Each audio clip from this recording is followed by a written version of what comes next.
may have come from, or work upon, and pay my respects to all our Aboriginal and Torres Strait Islander brothers and sisters. From whatever Aboriginal or Island nation you may have come from, welcome to Gadigal. And to all our non-Indigenous brothers and sisters, a very warm and sincere welcome to you to Gadigal. No matter where you've come from, whether it be across the seas, across the state or across town, and once again, a very warm and sincere welcome to you to Gadigal. And as I've mentioned many times before, was, is, and always will be Aboriginal land. Only three things shorter than that: coming, taxation and going. It's an honour and pleasure to be here today to welcome one and all to Gadigal. Gadigal is one of 29 clans of the Eora Nation. The Eora Nation is bounded by nature's own. The Hawkesbury River to the north, the Nepean to the west, and Georges River to the south. And in between those three mighty rivers is the Eora Nation. And in that nation, there are 29 clans. And the clan's land we're on today is Gadigal. On behalf of members of the Metropolitan Local Aboriginal Land Council and of the Gadigal mob, once again, a very warm and sincere welcome to you to Gadigal. There's an old Aboriginal saying out there, I think it's very appropriate for you mob here today. They say, where there's a will, there's relatives.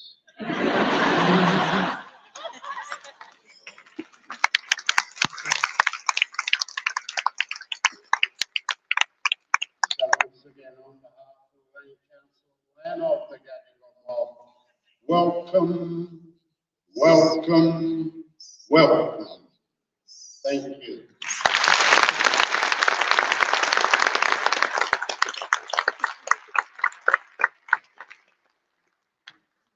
One more time, a big round of applause for there, Franco Alamaden.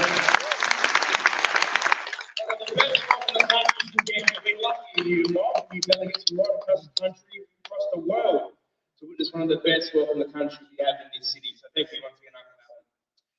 That's 1/3 of our special ceremony that we have before we start an event. The next is a smoking ceremony. Now, I've been told, the smoke alarms have been told turned off. The water sprinklers will not come down on top of you, so please stay where you are. Don't get nervous.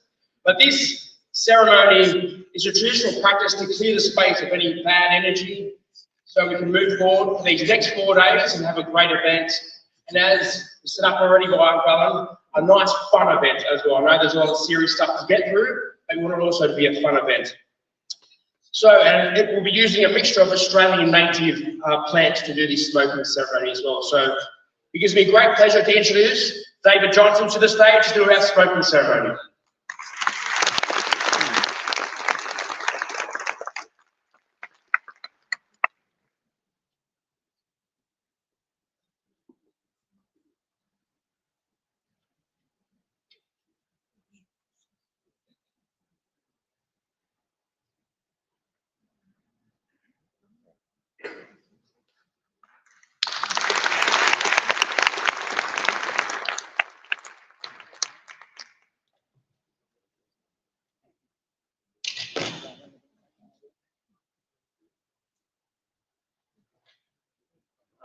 Nagvio, Nagang Dabala, Nilijanga, Gamin Duba, Galamumai.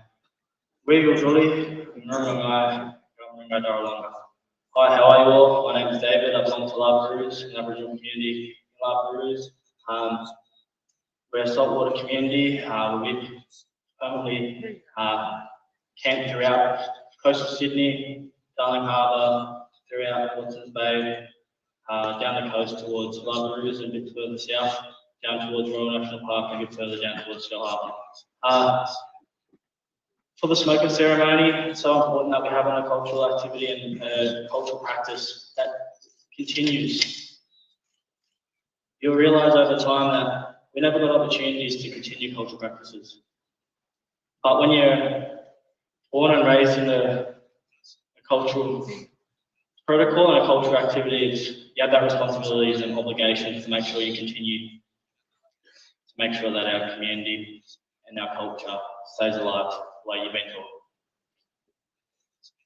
I'm part of the Gamay dance group. Gamay for us is called Botany Bay. And we basically wanted to showcase and talk about our cultural history. So what we're going to do, the first dance we're going to do is the Buripuri. Buripuri in our language is a humpback whale. I apologise if you swallow smoke after this. But the Buripuri in our language is a humpback whale. So before I allow these smokers to go ahead, we're going to start the Buripuri song.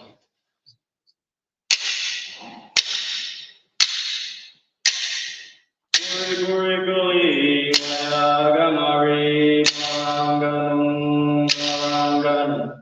Buripuri guli wayagamari maranganum maranganum. Wayagamaringa rangalanga. Wayagamaringa rangalanga.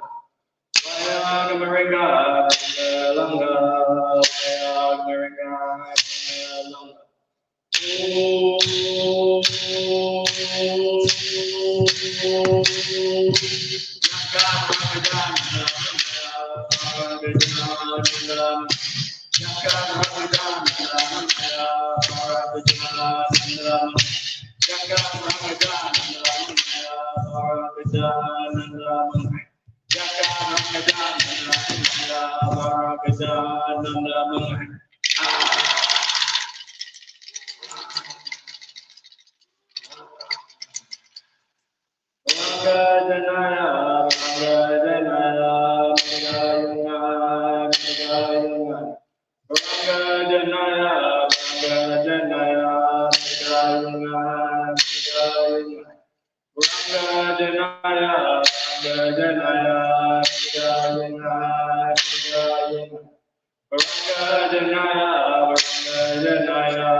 Us coastal people, coastal people, is a humpback whale. And we have a dreaming story that connects us to that humpback whale. As you see, travelling, looking for his baranga, realising it isn't his baranga, his vessel. And then off he goes again, travelling, continuing travelling for his baranga. The next dance we have is the Yadaman dance. The Yadaman in our language is the horse. And this song and dance actually was basically created for this area, Sydney Harbour. So, as you see, the young fellow at the front, flags to indicate a ship, sailing ship, and you'll see the young boys at the back acting like horses. So they come off the bank, into the water, back up on the shallows, shaken. And it was a story that was created from old people back in when the horses first got introduced to Sydney Harbour. So we thought it was important and necessary to continue to use song and dance that was created from this area. So this is the Yadaman song.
The next dance we're going to do in this final dance is Mara.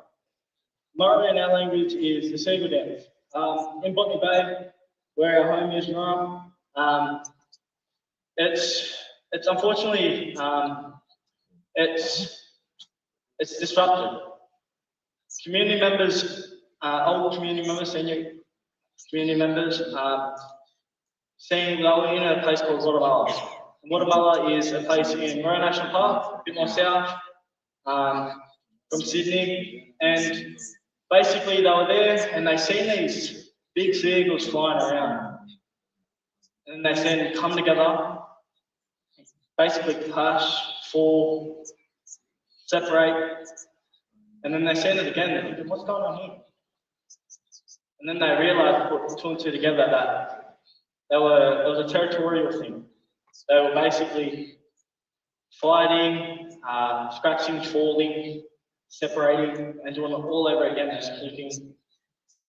That's important. And why it's important is because it's talking about the behaviours of the animal. As mentioned, with song and dance, it's important to continue to tell stories, because it's a different way of telling stories.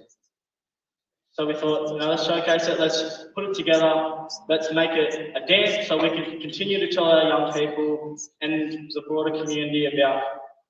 Unfortunately, we don't get the seagulls and murderers in Botany Bay because of the air traffic. So let's create song and dance to continue to tell that story in a different way rather than verbal. So this is the Murray song.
We also wanted to welcome you guys here, and we want a safe, and if you guys have travelled here, safe travels home especially, and also enjoy the rest of the conference. It's important, and at the end of the day, we're all here for a special reason. We're all here for to to build and move forward. So thank you, and all the best. Thank you.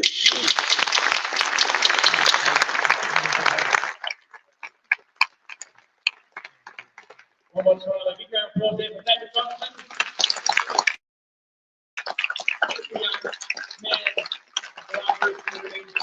And the demo dancers. The demo dancers are made up of dancers with a connection to coastal Sydney. They perform dances that highlight movements and singing relate to coastal Sydney and the Illawarra. Now, the dancers tell stories that relate to local dreaming stories and practices. Now, the leaves that you saw that I was shaking, they're gum leaves, so they're native plants for us, and they're the best source of food for one of our native animals, the cuddly koala bear. They love these things. So, and you're in a good spot here in Darling Harbour, just across the harbour. There's Sydney Wildlife Zoo.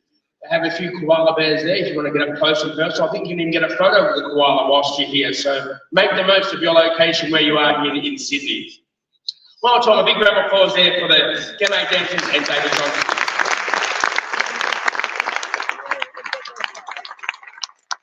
Myself and Shelley are proud Aboriginal people. We are a part of the longest continuing culture in the world, and it's something that we are extremely proud of. So we also want to acknowledge country. We are on Gadigal country of the Eora Nation, and we just want to also introduce ourselves and who we are, for those that may not know us. There are 167 countries here, Shelley, so I'm sure not many people know us here. My background, Luke Carroll, my name's Luke Carroll. My background is in the entertainment industry. I am a proud Wiradjuri, Ngunnawal man, born and bred here on Gadigal country, right here in Sydney, in a little bay called Woolloomooloo Bay, not far from here. So Darling Harbour was my playground, so to speak, and my background is in the entertainment industry. I've been in the entertainment industry for 35 years. I started out as a child actor at the age of 9 years of age. I've been treading the boards of theatre, stage and TV and film. I've got into TV presenting. I'm on Australia's most iconic children's show, Placement, which has been on air for approximately 60 years now. I've done podcasting and also an MC at many events. And I just want to say to you, Shelley, it's a great honour. You've done many events around the country, as have I, but this is our very first one together. So I'm very excited for the next 4 days. My name is Shelley Red. I'm just as excited. It's going to be a lot of fun, and I'm looking forward to getting to know some of you. So I have been a few things. I'm a teacher, and I help teachers embed Aboriginal and Torres Strait Islander histories and cultures into their classrooms and into their schools and school communities. I've also worked in media, talking about Australia's game of football, AFL, and done that for about 25 years. So working on 3 television shows, all live, which is a little bit strange here in Australia.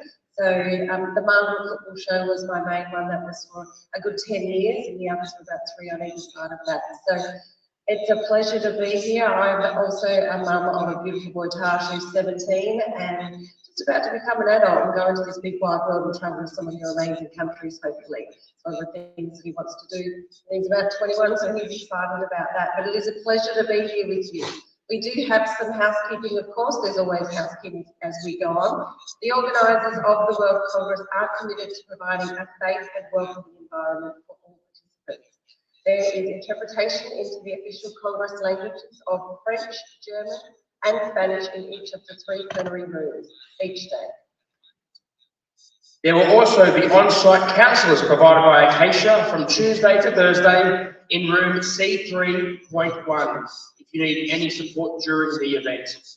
Racism, sexism, ageism, ableism or any form of discrimination, harassment or intimidation will not be tolerated. Emergency exit. So in the event of an emergency, you'll hear evacuation tones through the public announcement system. Stay calm and await further instructions. Follow the guidance of ICC, Sydney Borders, and proceed to the closest emergency exit.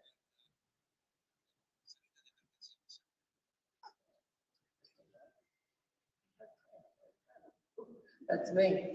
So it gives me great pleasure to introduce the Honourable Minister for Industrial Relations and Work Health and Safety.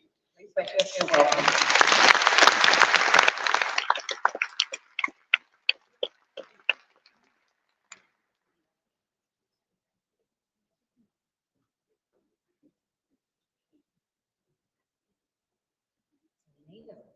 wardrobe malfunction. That's what you get here in Sydney. Thanks very much, Luke. Of course, of course. Good afternoon, everyone. It's fantastic to see you all here in Sydney, Australia. So a big round of applause to all of you from across the globe to the 23rd World Congress. I want to thank you to Luke and Shelley for that lovely warm welcome, but also emceeing the proceedings. And of course, my very good friend, Uncle Alan. I think Uncle Alan missed a few things here, usually has a few other jokes, so I'm sure throughout the next few days we'll hear a bit more from Uncle Alan. I want to thank David Johnson and the Gamay dancers, thank them for their very important work, not only for what they do, but also the education and what they do, particularly for young people. I too would like to acknowledge the traditional owners of the land, which is on Gadigal land, Aboriginal land, and I pay my respects to Aboriginal elders present and emerging, and I extend this respect to Aboriginal and First Nations people from around the globe attending this conference. I would like to let everybody know that the Premier of New South Wales, Chris Minns, extends his best wishes to each and every one of you. Unfortunately, he was unable to be with you today, but he was very excited that we're going to have over 3,000 people from across the globe being here. Parliament, the New South Wales Parliament is sitting this week, so he wishes you all the very best for your deliberations and knows very much so as he appointed me the first Work Health and Safety Minister when our new government was elected in March, and he knows that this is a very key priority for our new government. Delegates, I would like to acknowledge Your Excellency, Ms. Anne Grete-Lisa, the Ambassador of Norway, the Honourable Agni Dao Singh, Minister for Employment, Productivity and Industrial Relations from Fiji, the Honourable Dr. Mohammed Ibrahim, Minister of Labour and Social Affairs, Somalia, Graham Head, Secretary of the Department of Customer Service and Digital Government, Adam Dent, CEO of the State Insurance Regulation Authority, Manuela Tomé, Assistant Director General ILO, Vera Bergado, Director of Governance and Tripartism, ILO, Joaquim Pintado Nunes, Chief of Labour Administration and Occupational Safety, ILO, Dr. Azman Aziz Mohammed, President of ISA, Marcelo Abirania Caetano, Secretary General of ISA. We also have many government officials, not only from across Australia, but from across the world. We have experts, academics, regulators, unionists who are here, injured workers, industry, and many others. As Minister for Work, Health and Safety for New South Wales, responsible for Safe Work New South Wales, I am particularly proud of the role that our invaluable safety agency has played in organising this seminal event, and I'd like to acknowledge the President of the World Congress, Andrew Gabrielachos, and his very hard-working staff for organising this event and bringing it here to Sydney. Please, a round of applause.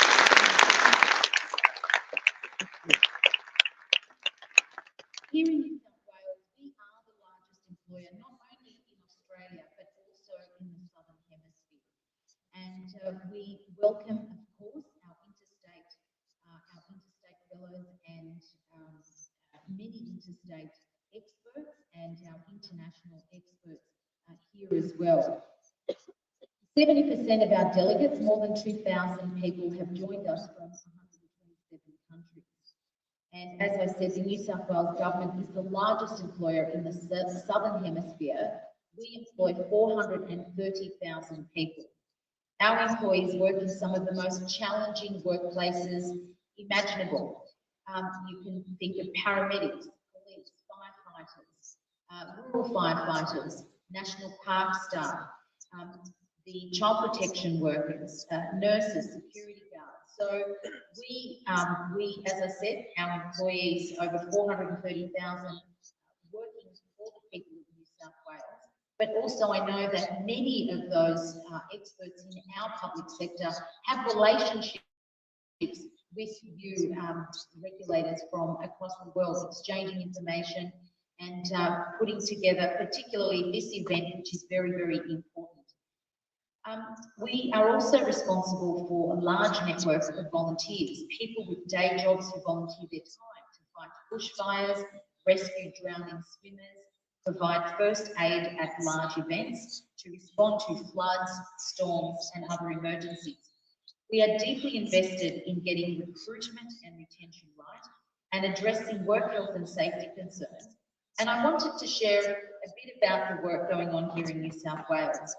As a new government, we were elected on a very strong platform to put work health and safety at the centre of our government as a key priority, and for the first time in 20 years, having a dedicated portfolio minister to make sure that we get this right, working across government, working, of course, listening to you, and of course, listening to some of your ideas as well in some of the key challenging areas. As a new government, we want to have the safest workplaces in the country. I know some of my colleagues from other jurisdictions will probably have arguments about that, but we're here to listen. Not only in the public sector, but across the board, and every life matters in every workplace. To achieve this in a period of immense change isn't easy, and if it was, we wouldn't need this Congress. Take gig work, one of the many topics to be explored this year at this very important conference. Over the last decade in our state, the gig economy experienced significant growth driven by rapid technological change. But our laws didn't keep up. The Minns government is now working hard to ensure a fair go for gig workers, including access to better paying conditions, access to workers' compensation, access to safe working conditions, and access to portable leave schemes. It speaks to the importance of this year's theme, shaping change. Change is happening faster than ever. It's shaping our organisations, society and the world. But when it comes to work health and safety, we also have a moral responsibility to ensure our laws are keeping up and the rights of workers remain protected. Take another example from New South Wales. Last month, the New South Wales government announced it would introduce new laws to address industrial manslaughter.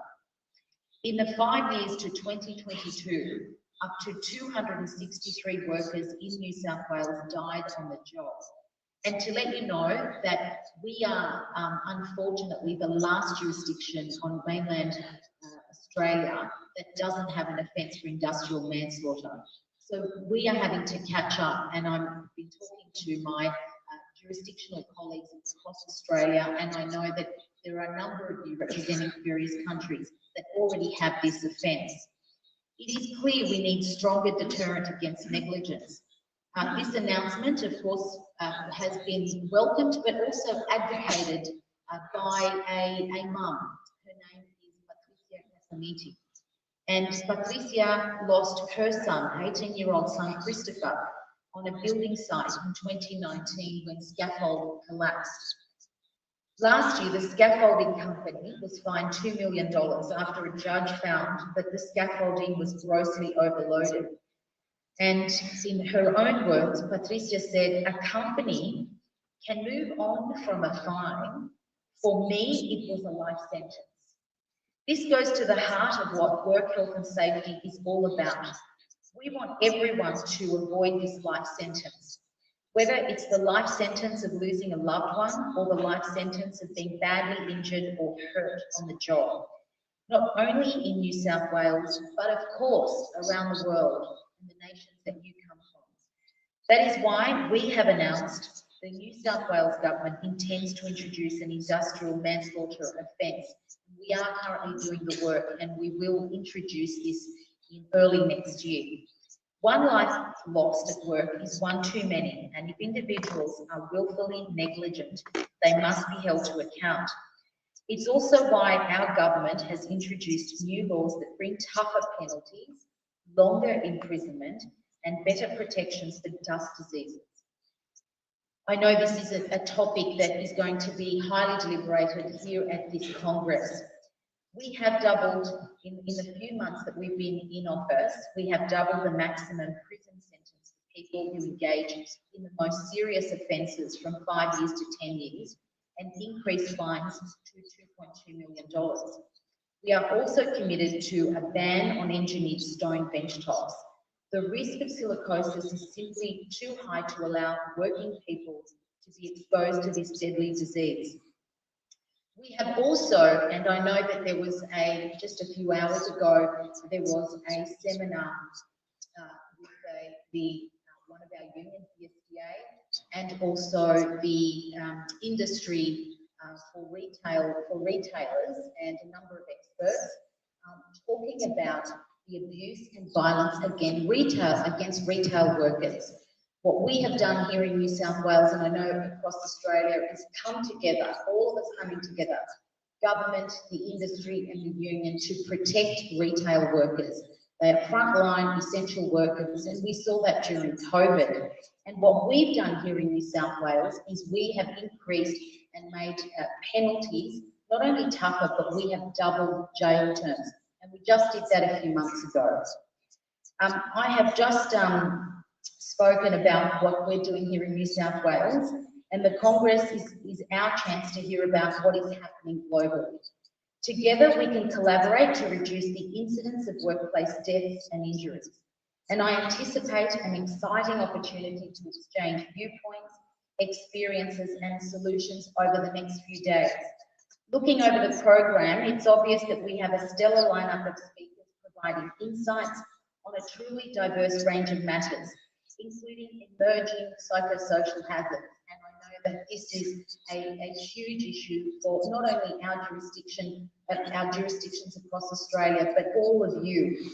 Not only is it an emerging issue, but it's something that we, all of us, have a responsibility to deal with, particularly as it's growing very, very quickly in our workplaces.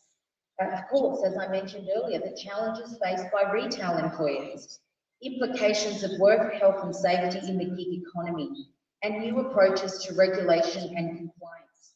Work health and safety is a growing issue for all of us, no matter where we call home.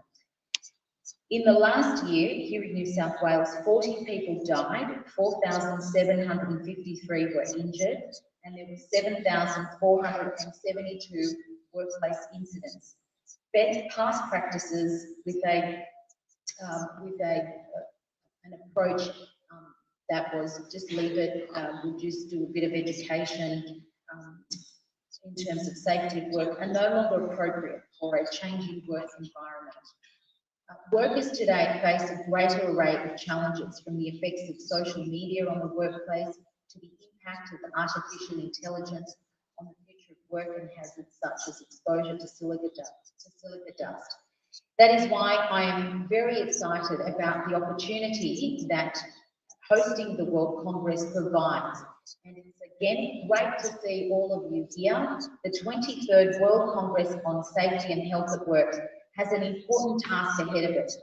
Safety at work is a foundational priority for all good government and employers. There are many lessons to be learned over the next few days and to be shared across our jurisdictions. I thank the International Labour Organisation, the International Social Security Association, and Safe Work New South Wales for making it happen. I also want to acknowledge the many unionists as well that have been involved in this conference, and also industry associations, experts who have brought this together, brought here from across the world. We're here to listen, we're here to exchange ideas, we're here to take action. So I wish all of you an enjoyable and productive Congress. I know that you'll take the deliberations back to your governments, and I'll be hearing, of course, from Safe Work and our delegates here. But I wish every single one of you all the very best. I hope that you do have an opportunity to explore our wonderful city, our wonderful Sydney, and we've got many places that you can attend. We are a multicultural community. I represent a very multicultural community that I represent over 150 nationalities in my electorate, which is about 10 kilometres from here. But I hope to see you across over the next few days if I'm allowed to leave Parliament and leave our deliberations. But I will join you, I will join the regulators tomorrow morning for breakfast.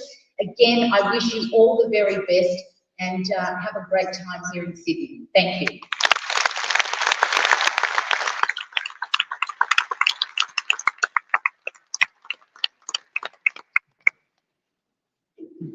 Thank you, the Honourable Sophie Kotsis, New South Wales Minister for Industrial Relations and Work, Health and Safety. It gives me great pleasure to now introduce to you the President of the 23rd World Congress on Safety and Health at Work and Executive Director, Regulatory Engagement, Safe Work, New South Wales.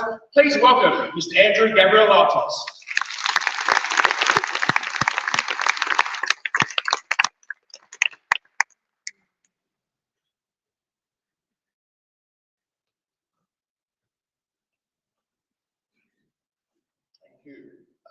Good afternoon, everybody. It's my absolute honour to welcome you here as the President of the 23rd World Congress on Safety and Health at Work. I too acknowledge before I start that we are on Aboriginal land and pay my respects to Elders past, present, and extend that respect to any Aboriginal or Torres Strait Islander and for that matter First Nations people from around the world. Firstly, I'd like to thank the Honourable Sophie Kotsis for officially opening the Congress. I think the one thing that we did here there was the Minister bringing it back to reality. We are here because we do really important work. We prevent harm, and that's the most important thing that we can do. We are actually very privileged here in New South Wales to have the leadership from the government to actually uplift the work that we do in work, health and safety. Now, the Minister has already welcomed our very special guests this afternoon. They're sitting here in front of me. I won't go through names again, but I would like to actually give a particularly warm welcome to our co-organisers from the ILO and the ISA.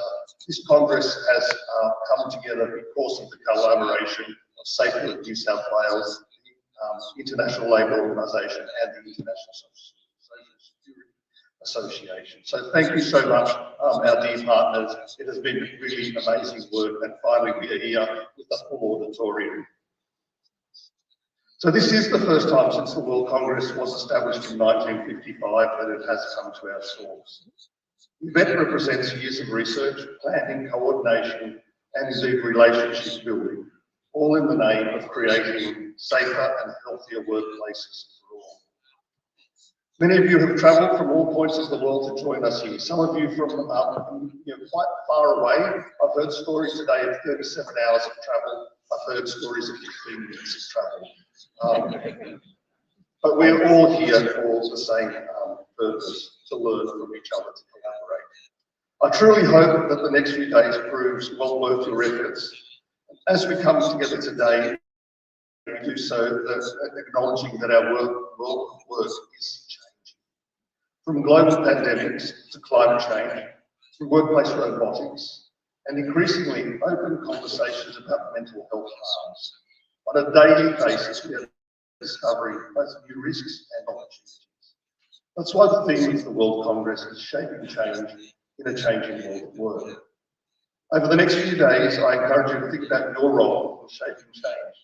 As you hear insights from more than 250 experts from many different countries, from different industries, different disciplines. As you meet with old friends and make some new ones, as you share your insights and best practices. Across these 5 days, I invite you to reflect on how you will lead this Congress and what you will do to help change, better equipping yourself and those around you to prevent harm. I believe that change can be made when we do come together as one global community. We all have a role to play in helping to identify our challenges, strategize our solutions, and share our resources. In this way, no one needs to tackle the issue alone. Today, I have already met so many of you in the foyers of the ICC, in meetings, including 84 fellows from some of our lower and middle income countries from around the world, and we're very pleased to have you all here. We will also have an online presence and continue to have that presence into the future post the Congress. So thank you for joining us for the 23rd World Congress on Safety and Health at Work. I encourage you to create friendships, but more importantly, I encourage you to shape change in government. Thank you very much.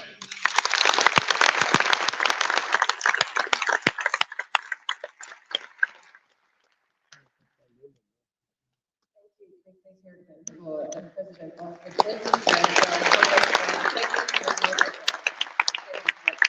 Thank you very much. It now gives me great pleasure to introduce Ms. Manuela Tomei, Assistant Director of the International Labour Organization. Please make your welcome.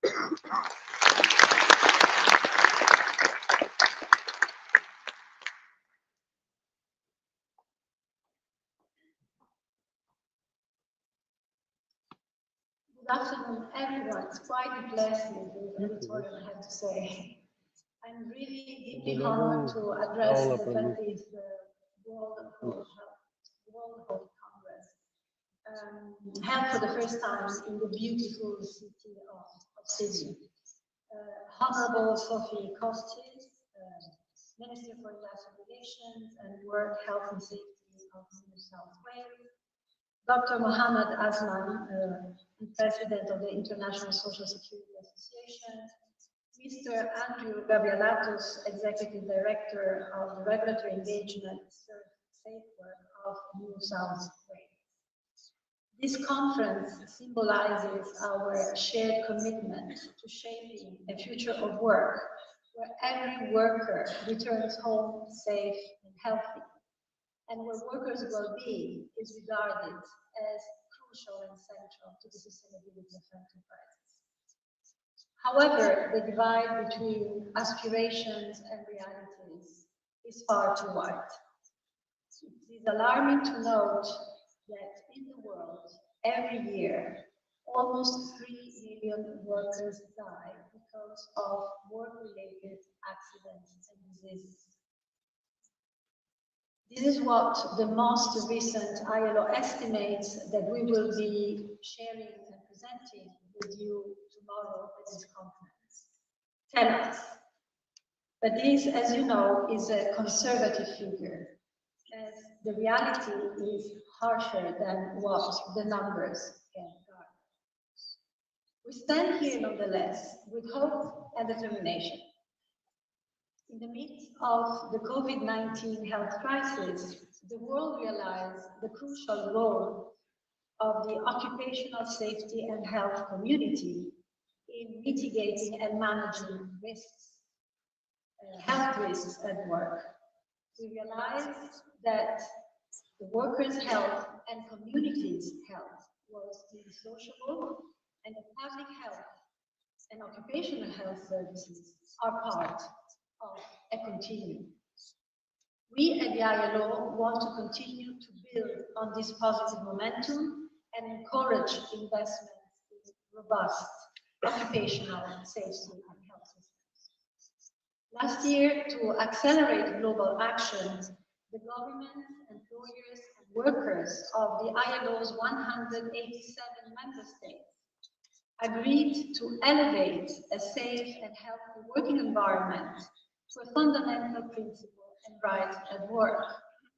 What does this mean?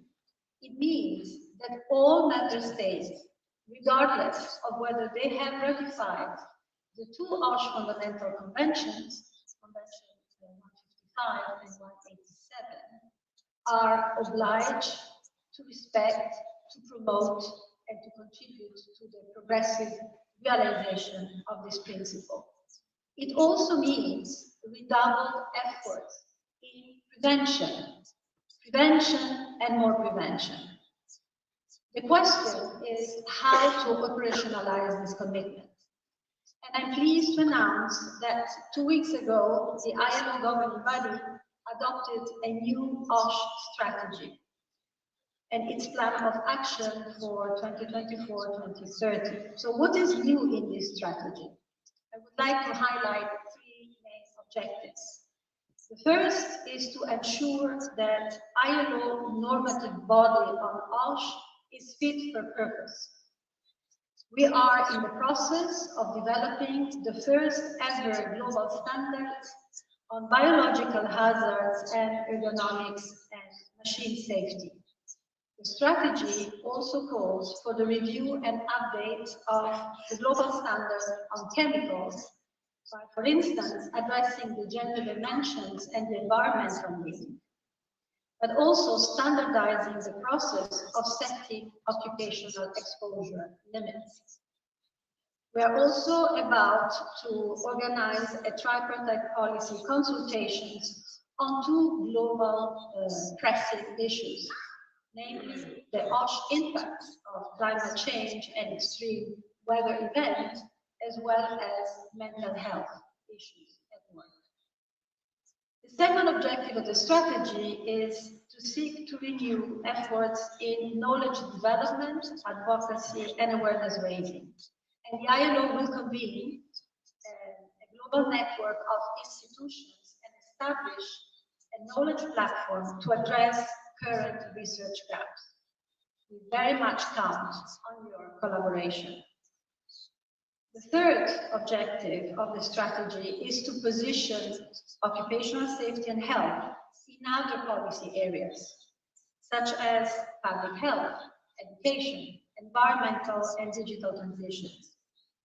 These entail fostering synergies that require whole of government approaches and action nationally and in the multilateral system. How do we get there? We need to strengthen global partnerships, improving national frameworks, but also tailoring workplace-level action on OSH. We also recognize the prevention efforts which are needed throughout the whole human life cycle. As people enter the labor market, move from one job to another, move from unemployment to a job, or and eventually retire. But what really makes the ILO platform different is that we bring together workers, employers, and governments around the table. Without social dialogue and OSH decent work, no sustainable change can happen. In conclusion, the ILO stands shoulder to shoulder with each of you. Together and only together, we can turn the tide on occupational injuries and work-related diseases, leaving a legacy for the generation to come. Thank you very much for your attention.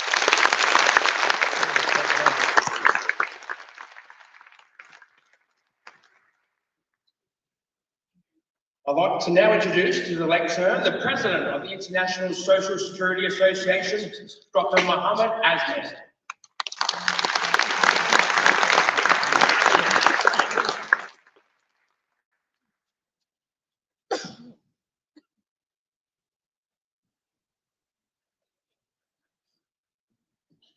Thank you to both the Master of Ceremony. Good afternoon, everyone. Honorable Sophie Cassis, Minister for Industrial Relations and Work, Health and Safety. Ms. Manuela Tomei, Assistant Director General of the ILO. Mr. Andrew Gavrilatos, Executive Director, Regulatory Engagement, Safe Work, New South Wales. Your Excellencies, distinguished guests, delegates, ladies and gentlemen. Building a preventive safety and health culture is a responsibility shared by many actors in society. Societies that enable the culture of prevention are those that recognize that safety and health at work is a fundamental human right. The 23rd World Congress in Safety and Health in Sydney holds profound importance as it unites policymakers, professionals, experts, CEOs, industry leads, regulators, and many others within the society to discuss the arising global challenges and emerging innovative solutions in the field of prevention. Therefore, I must extend my sincerest Gratitude to the New South Wales Government and the International Labour Organization ILO in collaborating with the International Social Security Association ISA to organize this prestigious and momentous event. Ladies and gentlemen, the ISA has developed a global strategy to cultivate the prevention culture through Vision Zero. We have tailored tools all free of charge and accessible to everyone with the belief that every accident can be prevented. The Vision Zero strategy allows every workplace, every company, and every industry in every region of the world to build their prevention culture. Furthermore, the Vision Zero strategies are a big agenda in ISA's advocacy, work and knowledge exchanges because we believe that all risks and contingencies can be mitigated. Building the prevention mindset and shifting away from compensation-based social security is now a mantra among our global network of 328 members institutions. I must emphasize that Vision Zero transcends beyond safety against work injury to also dimensions of health and well-being of individuals in the population. Hence, extending these prevention approaches to other spheres of social security such as unemployment, disability management, rehabilitation, and long-term care are greatly emphasized in ISA programs and activities. With over 16,000 actors included from different branches of social security under Vision Zero, we are continuously building a more inclusive conversation behind prevention. And if all of us, young or old, employed or unemployed, disabled or able, participate in Vision Zero strategy, I'm confident that we would improve our overall productivity and well-being. The whole of society would benefit. So while the world is in turmoil and tens of thousands of people have lost their lives in conflicts and war in 2023 alone, we cannot and shall not contribute to any more lives lost. With our strong community values, we want to be an exemplary by building inclusive prevention dialogues as well as supporting sustainable structures at the workplace, ones that will prevent fatalities, ones that will help society to prosper, and ones that will ensure sustainable future for our younger generations. Distinguished guests, ladies and gentlemen, notably, many organizations within our ISA Vision Zero family that have been able to reduce occupational accidents and diseases. Among many other activities, our special Vision Zero Award session tomorrow afternoon will present many of those success stories that are currently taking place all over the world. So, take this opportunity to participate in these international exchanges benchmark good practices and share knowledge with actors within our community during the World Congress. It is through collaborative partnerships and a global commitment to the culture of prevention that we become positive drivers for change towards Vision Zero. With that, I thank all of you for your kind indulgence and hope for fruitful session to come. Thank you.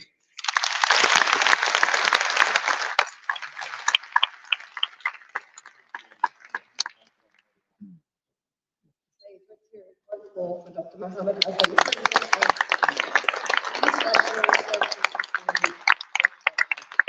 Thank you all also to all of our other speakers. We can please give them another round of applause.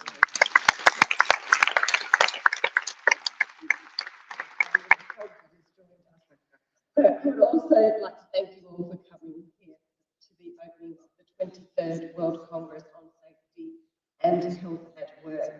Tomorrow morning, you're all invited to join us in the exhibition hall from 7:45 a.m. for the morning's mental health sessions. Official proceedings then start at 9 a.m. The keynote from Candice Carnahan and a two-support symposium.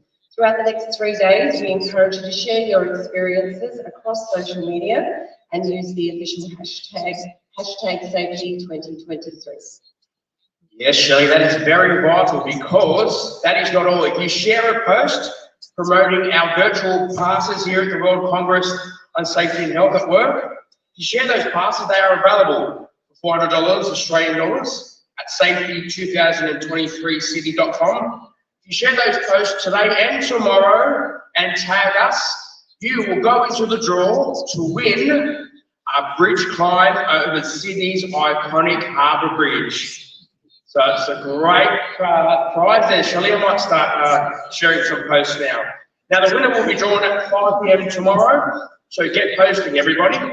And also, don't forget to download the event app. Now, for those who don't know how to do that yet, to access the program and the option to ask questions during the sessions, make sure that you downloaded the Arinex One, that's ARINEX One app, from the App Store or Google Play. Enter event code Safety2023 Sydney and the email you use to register for the event. Well, that is it for the formalities for here, for the opening ceremony. Welcome everybody to the 23rd World Congress on Safety and Health at Work here in beautiful Sydney, Australia. We now invite you to join us for the welcome reception in the grand ballroom on level 5. The ushers on both sides of the auditorium will lead you to where that is. Please enjoy the next 4 days. You'll be seeing our friendly faces, hopefully guiding you in the right direction. And they're going to be long days, as was mentioned, 7:30 tomorrow morning. So it is a welcome ceremony, but make sure you're there bright and early for the day to start. Thank you once again. And once again, on behalf of myself and Shelley, welcome everybody to Sydney, Australia.